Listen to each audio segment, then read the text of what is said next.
मैंने कहा यार मैं तो बहुत मतलब लाइक मेरे से पेपर क्लियर नहीं हुआ। रिजल्ट में कट ऑफ थी 105, 3 नंबर कम first time. Hi everyone, I hope that you are doing really good. आज की वीडियो है काफी personal.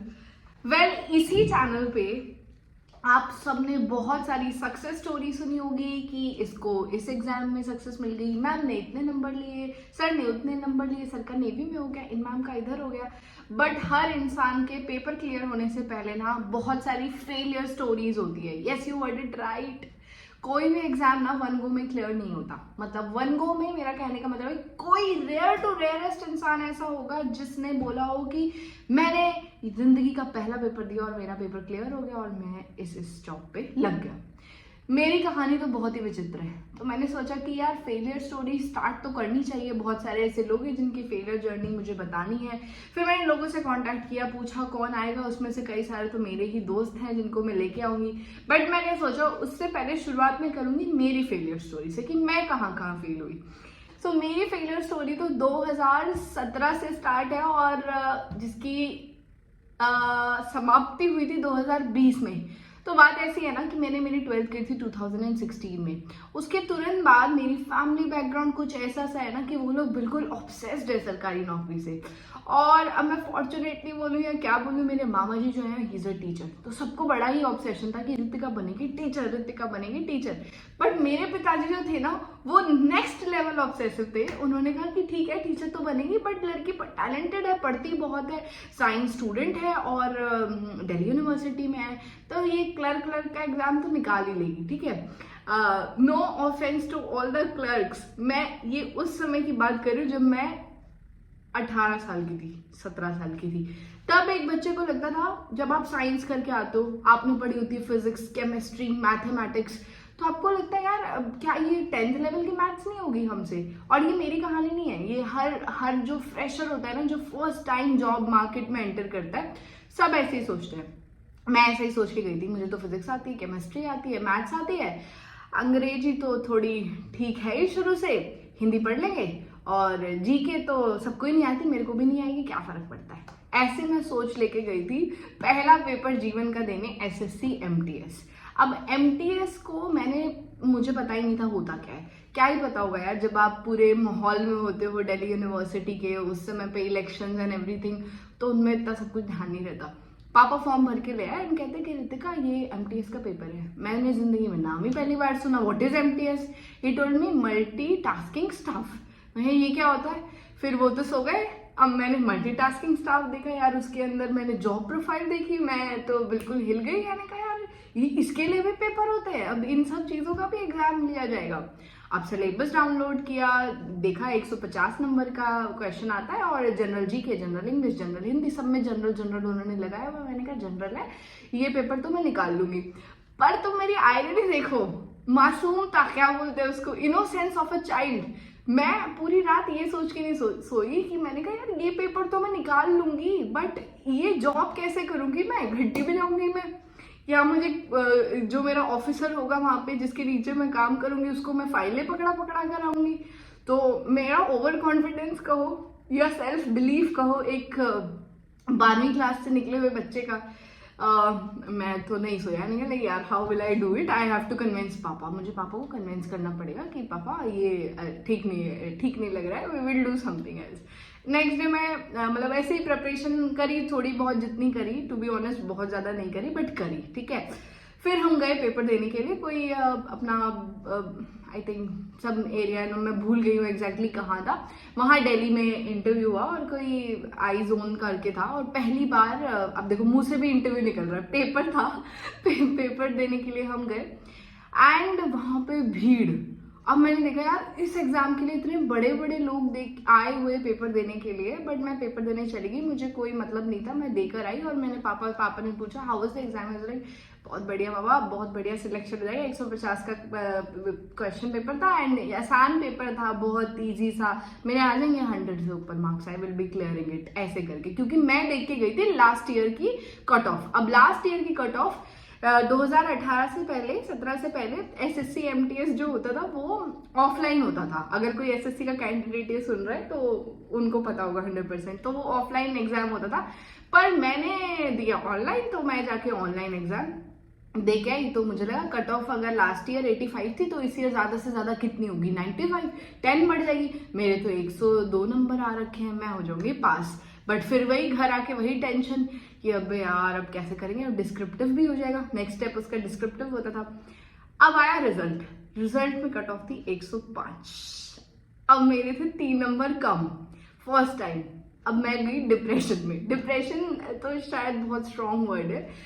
I was in doubt. मैंने कहा यार मैं तो बहुत मतलब लाइक मेरे से पेपर क्लियर नहीं हुआ।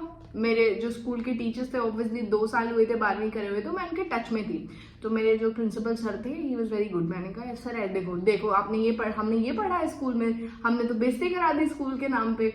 मैंने कहा कुछ नहीं होता, कोई बात नहीं, you are new to the job market, ये होता है, तेरे साथ नहीं हो रहा, बहुत सारे बच्चों के साथ होगा, अभी तो तैयारी कर, you are raw, you are not you are new to this thing, आपको और पढ़ने की जरूरत है। मैंने पढ़ा।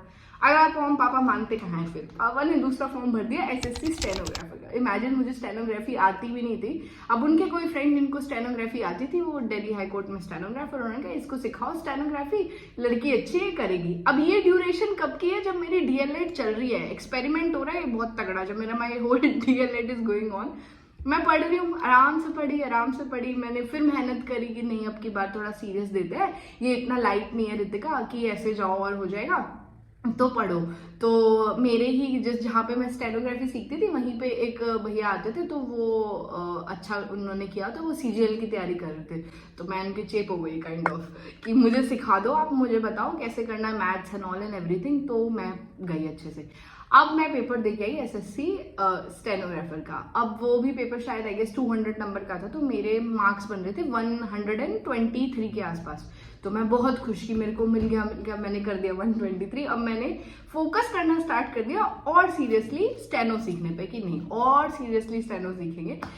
1.5 महीने के बाद रिजल्ट आता है, उसकी कट ऑफ जाती है 130। मैं हो गई फेल। अब मैं हो गई एक्सट्रीमली डिसअपॉइंट भी गलती वर्ड है, फ्रस्ट्रेट। मैं कि हो क्या रहा है, मैंने पढ़ाई कर ली प्रॉपरली, स्टेनो सीख ली, and again I am not able to clear the exams, मतलब मैं नहीं कर पा रही हूँ, फ्रस्ट्रेट हो गई। तब तक मैं सीरियस हो चुकी थी इस जॉब मार्केट में। फिर भी ठीक है, थोड़ा डिसअपॉइंट हुई, मैंने तैयारी करना छोड़ दिया। दोस्तों को बात करने लगे, ऑब्वियसली हम लोग सब तो गैंग अप करते थे कि नहीं ये सरकारी नौकरी के जितनी गलत चीज़ें बोल सकते थे हम गवर्नमेंट जॉब्स के बारे में, हम सब ने मिल के बोली कि नहीं यार क्या फ़ायदा है, इससे अच्छा तो कॉर्पोरेट दे देता है या ये दे देता है।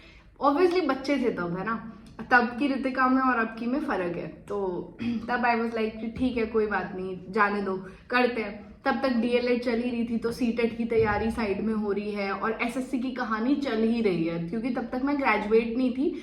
तो मैं जितने भी मेरे पिताजी की कृपा से उनको सब पता था कि जितने भी मैं CGL लेवल से नीचे के दे सकती थी SSC की, मैं देती जा रही थी।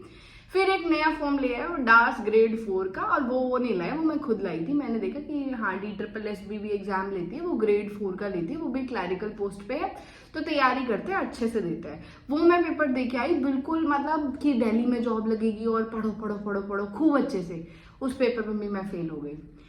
अब एक आखिरी पेपर बचा था दिल्ली में, कोर्ट में शायद कोई क्लैरिकल पोस्ट पे था, वो मैं पेपर मैंने दिया, वो भी मेरा 1 या 1.5 नंबर से। कैन यू इमेजिन, 4 एग्जाम में लगातार फेल होना। और ऐसा नहीं है कि मैंने तैयारी नहीं करी थी, इन दिनों मैंने प्रेपरेशन करना प्रॉपर तरीके से स्टार्ट कर दिया था जॉब मार्केट में, जहाँ पे मुझे अंडर एम्प्लॉयमेंट के बारे में पता चला कि मेरी एज से कितने ज़्यादा बड़े लोग जॉब्स में आते हैं, कितना भीड़ है, रश है। बट आई वॉज लाइक कि नहीं तैयारी तो करनी है। देन मेरी DLED कंप्लीट होगी और मेरा सारा फोकस इधर से हट चुका था। बट हाँ, इस तैयारी को करते मुझे पता चल गया था कि पेपर क्रैक करने का सिर्फ एक ही तरीका है, GK करना बहुत ज़्यादा ज़रूरी है, बहुत ज़्यादा। बिकॉज मेरी इंग्लिश अच्छी थी, मेरा मैथ्स भी अच्छा था, मेरी कमज़ोर थी GK, because I was a science student, तो मैं काफ़ी पुअर थी GK के अंदर। तब मैंने प्रॉपर कोचिंग ली थी GK की, मैंने कोई कोचिंग इंस्टीट्यूट ज्वाइन किया, जाके पढ़ाई करी कि भाई कैसे पढ़ सकते हैं GK को, काफ़ी अच्छे से पढ़ा। साइकोलॉजी में कभी मैंने बहुत ज़्यादा फोकस नहीं किया, क्योंकि हम DLED स्टूडेंट, हम रेगुलर डाइट कर रहे थे, तो वहाँ पे फोकस किया, अपने सेल्फ मेड नोट्स बनाए। तुरंत CTET का नोटिफिकेशन आया, बट उससे ही पहले मेरे ऊपर बम गिर गया कि केंद्रीय विद्यालय संगठन ने अपना नोटिस निकाला, और CTET तब तक मेरा क्लियर नहीं हुआ था, क्योंकि मैंने एक भी अटेम्प्ट नहीं दिया था। फिर किया गया कोर्ट में केस की भाई हम लोग क्या करें, जिनका नया नया बैच है, अभी जस्ट हम लोग तुरंत डाइट करके निकले हैं, सब मेरे बैच के बच्चे। हमारी क्या गलती है कि आपने 1.5 साल से सीटेट नहीं दिया, अगर आपको याद हो तो 2018 की बात है। तो केवी ने ये अपील सुनी और उनको लगा कि यार ये तो काफी वैलिड पॉइंट है, ये सारे बच्चे कहाँ जाएंगे, ये लोग तो 1.5 साल से वेट कर रहे हैं, और गलती है सीबीएसई की जिसने 1.5 साल से सीटेट कंडक्ट नहीं करवाया। पेपर केवी का मैंने पहले दिया था, ठीक है, सीटेट का एग्जाम मैंने बाद में दिया था दिसंबर में, एक ही महीने में ये था, मुझे आज भी याद है। पहले मेरा दिसंबर नहीं, आई गेस सेम मंथ में था, रिजल्ट का कुछ ऐसा था, बट सब कुछ आसपास ही था, ऐसा नहीं था कि मेरा सीटेट पहले हो चुका है।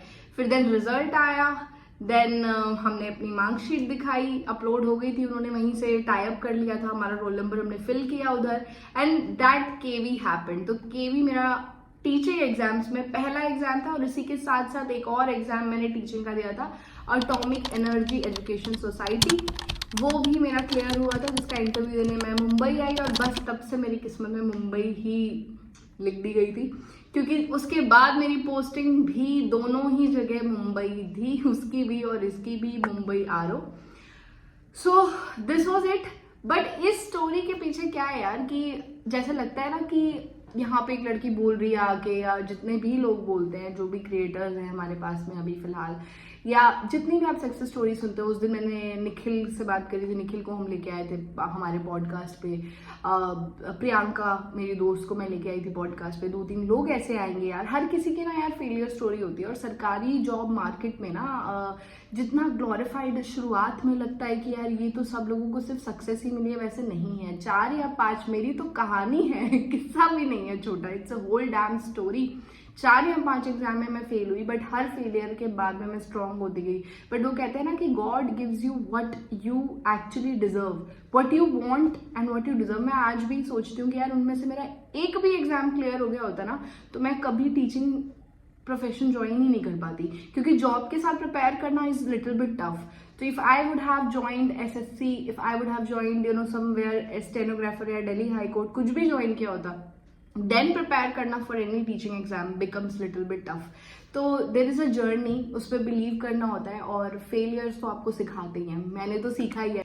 Each and every failure of my life had made me very stronger, and obviously मेरा बिलीव खुद में बहुत ज़्यादा बढ़ा। उसकी बहुत शॉर्ट में मैंने बताया, बहुत एक्सट्रीम फ्रस्ट्रेशन होती है, मतलब ग्रुपिंग होती है, दोस्त सब, हम सब लोग मिलके सोचते हैं कि ये क्या हो रहा है यार, क्या ही ज़रूरी है ये देना, क्या ही हो जाएगा ये जॉब करके। वो भी एक स्टोरी है that I will tell you. But हम वो सब ओवरकम कर लेते हैं, टाइम हमारे को मैच्योर बनाता है, और दैट्स ऑल। बट ये सारी बातें ना ऑन द कैमरा कभी नहीं आती है, बट मैंने सोचा इसको लेके आना तो जरूरी है। अब जितने भी लोगों की सक्सेस स्टोरी लेके आई थी ना, उन सभी को पकड़ पकड़ के मैंने बुलाना है और उनसे पूछना है कि भाई when you guys failed. Well, this was your host Ritika Sharma. Thank you so much, आपने ये एपिसोड सुना। मुझे लगता है कि इस एपिसोड से आपको जरूर कुछ ना कुछ तो वैल्यू ऐड हुआ होगा, और thank you for giving this much love to Jobnama. I am glad कि आप लोग इस शो को इतना पसंद कर रहे हो। So I will meet you in the next episode. Till then keep preparing, keep hustling, bye bye.